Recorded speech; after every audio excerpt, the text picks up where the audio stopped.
Live from New Delhi, you're watching DD India Live, India's voice to the world. I'm Preeti Kaur. Coming up in the next 30 minutes, Donald Trump wins Iowa caucus. Vivek Ramaswamy officially suspends campaign and endorses Trump.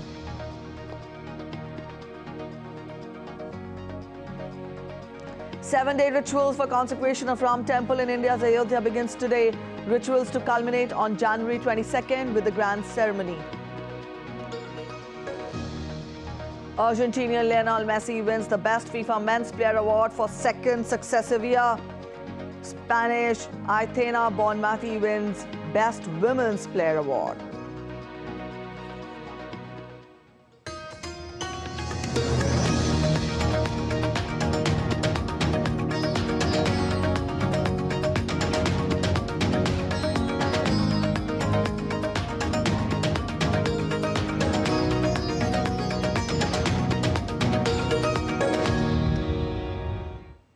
It was perhaps the least surprising victory in the history of Iowa caucuses.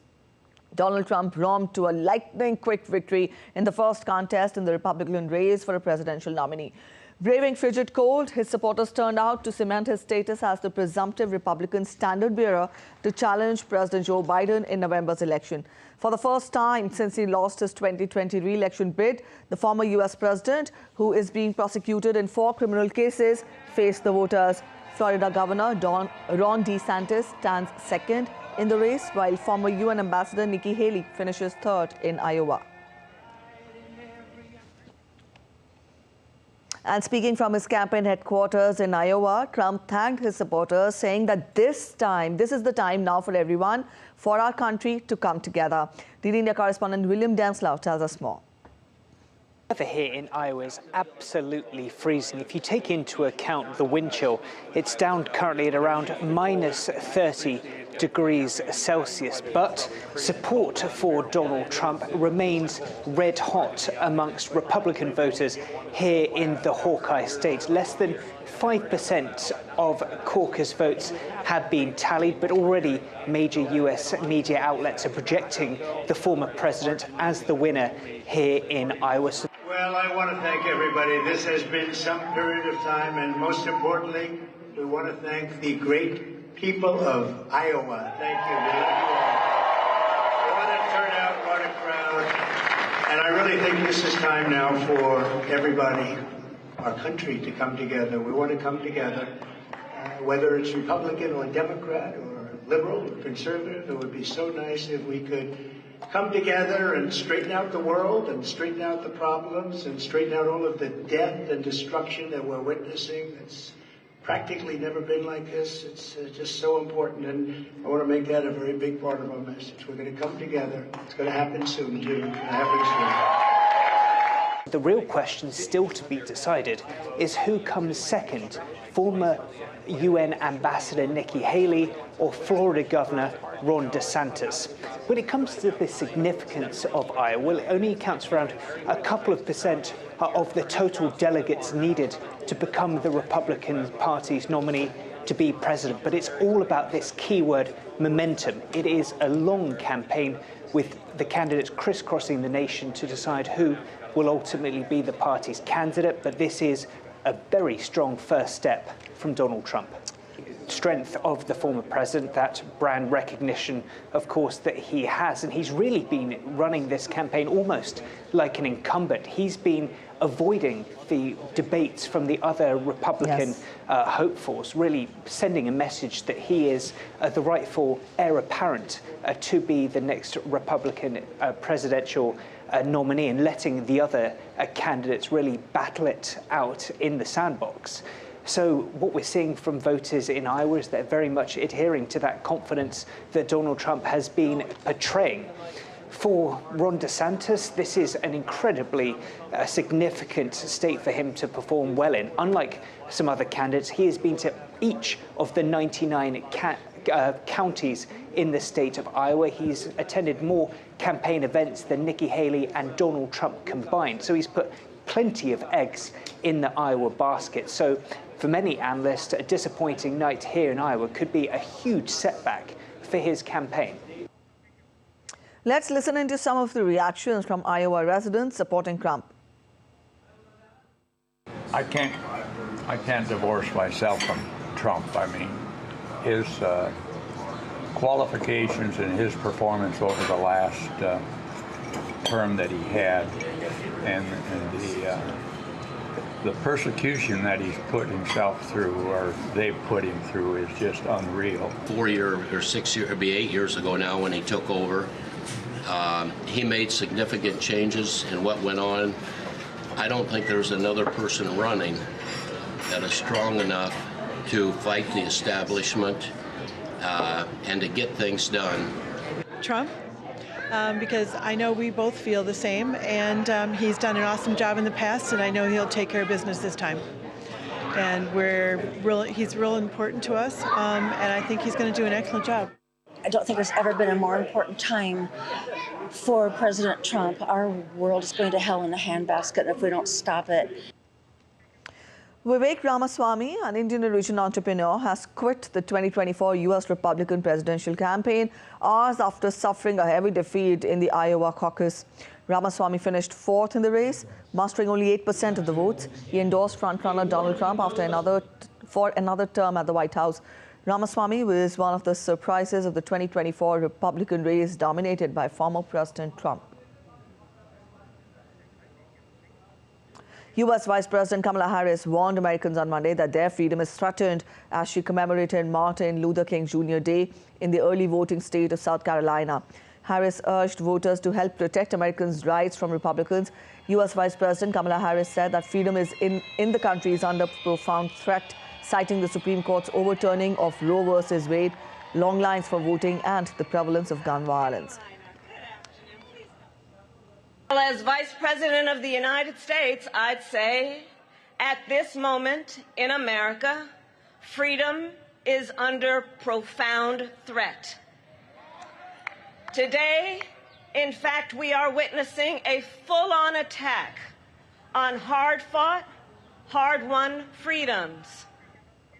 South Korean President Yun Sukwoo has criticized North Korea's move to define the South as a hostile country. He said the move showed Pyongyang's anti-national and ahistorical nature. Yoon vowed that provocations will be met with its own response on a multiplied scale. Earlier, Kim Jong-un called for a constitutional amendment to change the status of South Korea to a separate state. In a speech to Supreme People's Assembly in North Korea's rubber-stamp parliament, Kim warned that while his country doesn't seek war, it did not intend to avoid it. According to the state media, 3 organizations dealing with unification and inter-Korean tourism will shut down.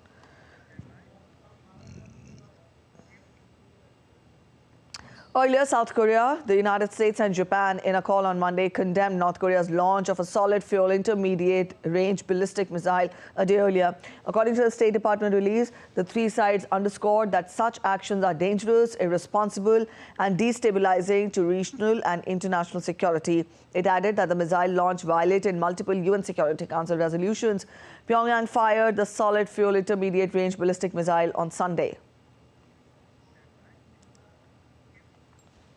Amidst the ongoing West Asia conflict, Israel has asserted that only military pressure on Hamas will force them to release hostages. Comments from Defense Minister Yoav Gallant came after Hamas released a new video that purportedly showed the dead bodies of 2 Israeli hostages killed in captivity. While Israel's defense ministry was asked about the fate of hostages held by Hamas, he said that Hamas is carrying out a psychological abuse. The release of hostages will only happen as a result of military pressure. If we stop the military pressure, we will seal the fate to stay in Gaza, because Hamas will not be motivated to discuss or talk to us. They only talk to us when they want something. The something now is ceasefire. The moment we give them ceasefire without a price, they won't talk to us. While in the same video, a 3rd Israeli hostage can be seen reading a script in front of a blank white wall, saying that the 2 were killed by our own IDF strikes, referring to the Israeli military, but Israel has refuted the claims. Itai was not shot by our forces. That is a Hamas lie. The building in which they were held was not a target, and it was not attacked by our forces. We didn't know exactly their locations. We don't attack a place if we know there may be hostages inside. We know that we targeted locations that are close to where they were held captive. Israel's defense minister Yoav Gallant also said on Monday that the Israeli troops have been withdrawn from a division stationed at southern Gaza. Earlier, as per the Israeli army, they have dismantled Hamas's military structures in north and is looking forward to achieve the same goal in south by pressing on their ground operations in the southern cities of Khan Yunis and Rafah in the recent weeks.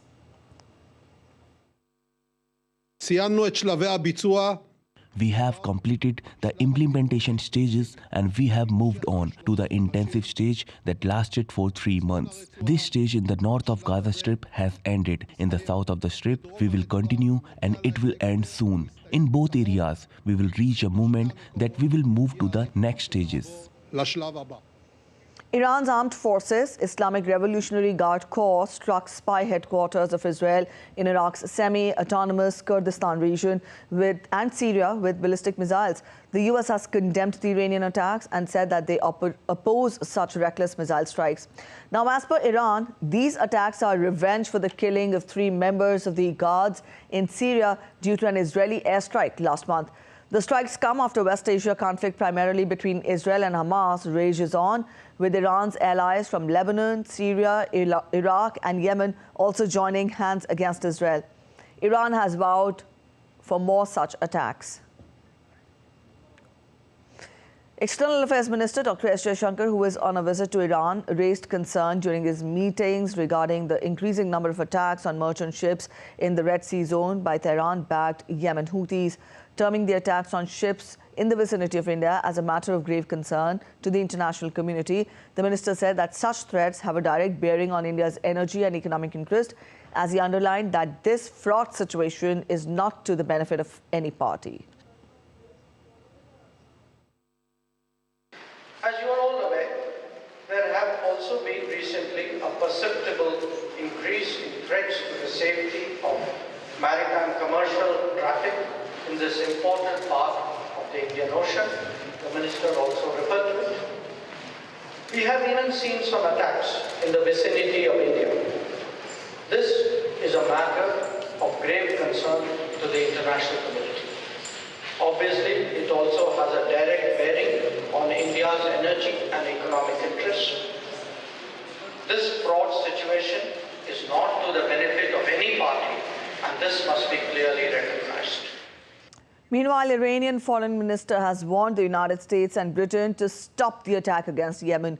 He made the remarks at a joint press conference with his Indian counterpart in Tehran. The United States cannot call for restraint while supporting Israel or provoke a conflict in the Red Sea by attacking Yemen while claiming that it does not want a wider war in the region. India's Prime Minister Narendra Modi and Russian President Vladimir Putin held a telephonic conversation on Monday. The two leaders reviewed progress on a number of issues of bilateral cooperation in the follow-up to recent high-level exchanges between the two countries. They positively assessed the developments in bilateral relations and agreed to develop a roadmap for future initiatives to further strengthen the India-Russia special and privileged strategic partnership. They also exchanged views on regional and global issues of mutual interest. Prime Minister also conveyed his best wishes for Russia's presidency of BRICS in 2024 and assured of India's full support. The two leaders also agreed to remain in touch.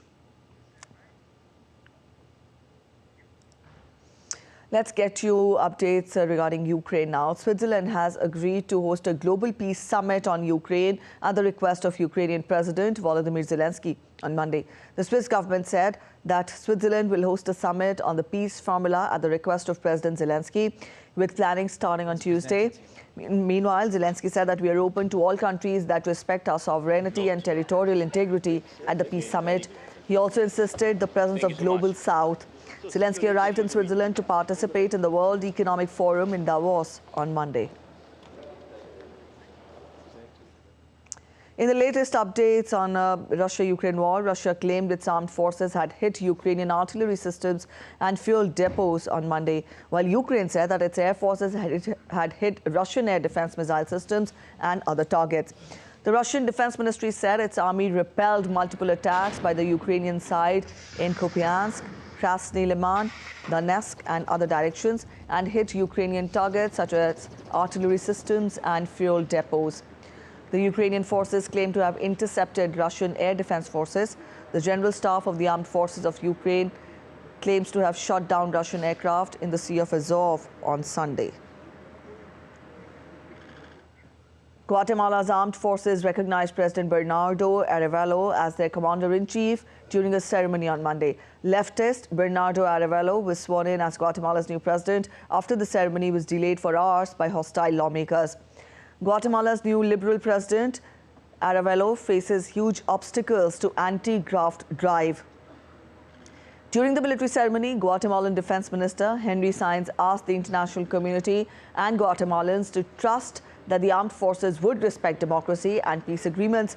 Arevalo, an academic and former diplomat, powered to victory in August, vowing to lift up millions of poor indigenous Guatemalans, crack down on corruption and protect a democracy that has been under attack.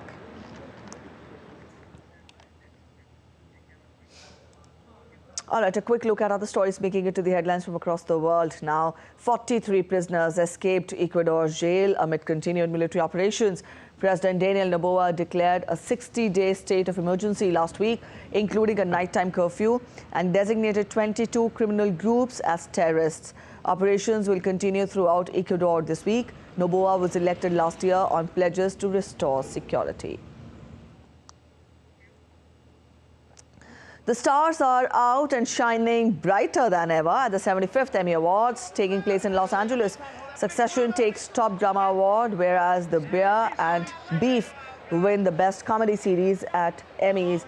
The show brought together stars like Joy Sunday, Ken Jeong and Padma Lakshmi, who arrived in their best fashion to celebrate television's biggest night.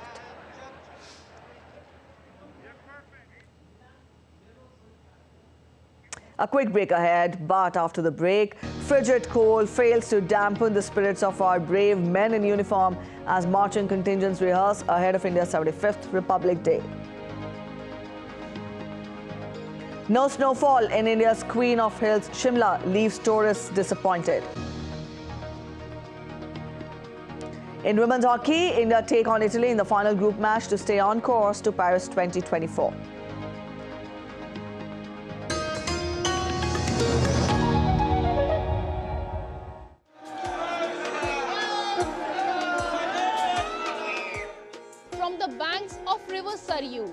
We bring for you the special stories from the streets of holy city Ayodhya Dham, the land of Ram, only on DD India.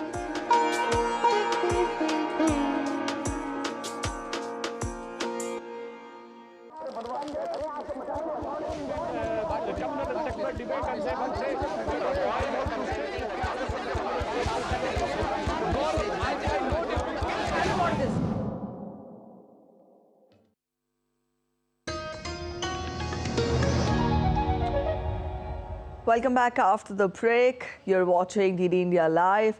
Let's get you more updates on the second day of Indian President Draupadi Murmu's Meghalaya visit today. She virtually laid the foundation stone for the new integrated administration complex at Tura in the northeastern hill state of Meghalaya. She also addressed the members of self-help groups at the Baljek airport in an event organized by Government of Meghalaya. Murmu in her speech said that the Indian government is making every possible effort so that women contribute equally in the socio-economic development of the country. The Government of India is making every possible effort to ensure that women contribute actively and in large numbers in the socio-economic development of the country. Several steps have been taken to improve women's participation in the workforce. Many protective and supportive provisions have been included in labor laws. The government has launched many schemes which have proved helpful in raising the standards of living of women. In a significant development, the Indian government has signed an agreement for lithium exploration in Argentina. The agreement was signed between Khanij Bidesh India Limited or KABIL and the state-owned enterprise Camion of Catamarca province of Argentina on Monday.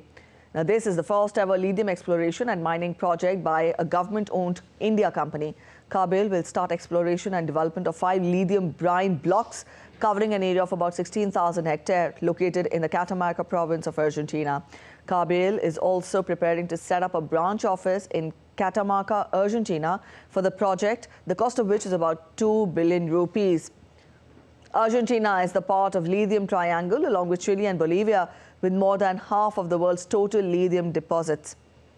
Speaking about the significant milestone, Prahlad Joshi said, and I quote him, "This is a historic day for both India and Argentina as we are scripting a new chapter in bilateral ties with the agreement signing between Kabil and Camian, a step which will not only play a crucial role in driving the energy transition for a sustainable future, but also ensure a resilient and diversified supply chain for critical and strategic minerals essential for various industries in India." A half-day-long TechAid D2M Bharat 5G Broadcast Summit is being organized by IIT Kanpur and Sankhya Labs at the India Habitat Center in New Delhi on Tuesday. The summit aims to promote direct-to-mobile broadcasting as a major disruption in the mobile broadcasting space. This indigenous technology is aligned with the Indian Prime Minister's vision of making Atmanirbhar Bharat and making India successful in driving India's technology landscape. India's G20 Sherpa and former CEO of Niti Aayog, Amitabh Kant, spoke about how India is the largest consumer of mobile data in the world with growing global stature.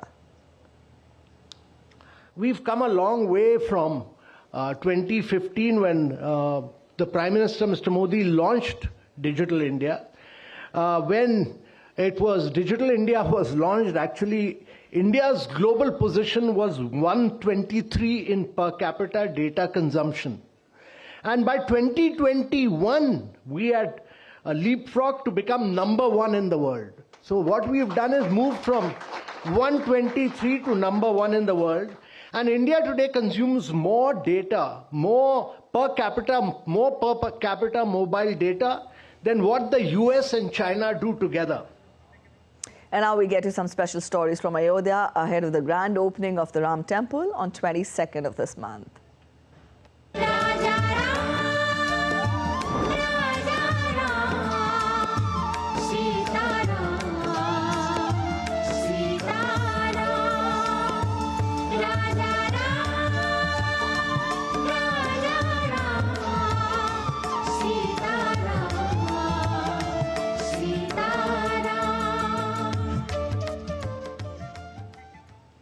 India's Prime Minister Narendra Modi has shared a melodious hymn sung by Kannada singer Sivasri Skanda Prasad. Prime Minister tweeted and praised her melodious voice. He wrote, "This rendition by Sivasri Skanda Prasad in Kannada beautifully highlights the spirit of devotion to Prabhu Sri Ram." Such efforts go a long way in preserving our rich cultural heritage.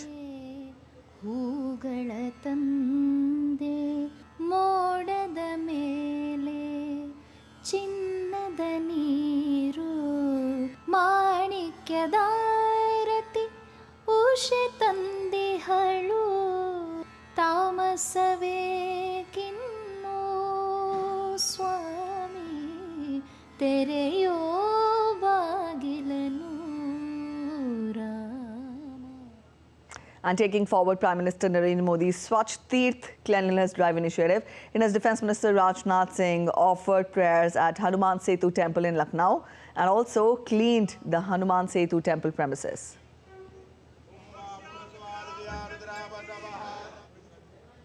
Taking forward Prime Minister's Swachh Tirth Cleanliness Drive, India's Information and Broadcasting Minister Anurag Singh Thakur visited Hanuman Temple in Connaught Place in the national capital and also participated in the cleanliness drive.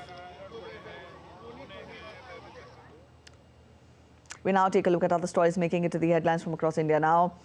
Indian Coast Guard launched a major rescue operation on Tuesday after a ferry boat with 400 pilgrims ran ground off near Ganga Sagar pilgrimage point due to poor visibility in India's West Bengal. Around 140 pilgrims have been rescued and operations are still underway.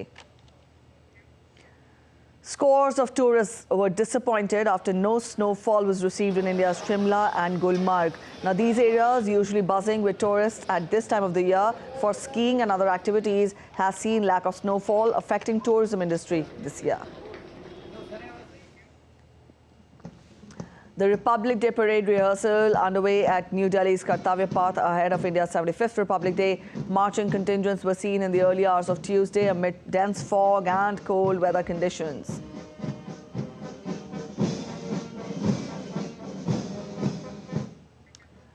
Argentine Lionel Messi retained the FIFA Men's Player of the Year trophy on Monday, beating Manchester City's treble-winning Norwegian striker Erling Haaland and France's Paris Saint-Germain forward Kylian Mbappe to the award. Messi, who also secured the men's award in 2022 after guiding Argentina to World Cup victory, clinched the League One title with PSG alongside Mbappe following that success before moving to Major League Soccer team Inter Miami. Messi edged Haaland in the tie-breaker after both were on 48 points, each after voting by a global panel of national team coaches and captains, selected journalists, plus fans online. The tiebreaker was whoever had more first place or 5-point scores from the votes of national team captains. That category was 107 to 64 for Inter Miami forward. However, Messi was not present to collect the trophy. That's it in this edition of DD India Live, but let us know your thoughts on the news of the day. You can connect with us on Facebook, X and also Instagram. We'll be back with more news as it breaks here on DD India. I'm Preeti Kaur signing off, and from all of us here in Delhi, thanks for watching DD India Live.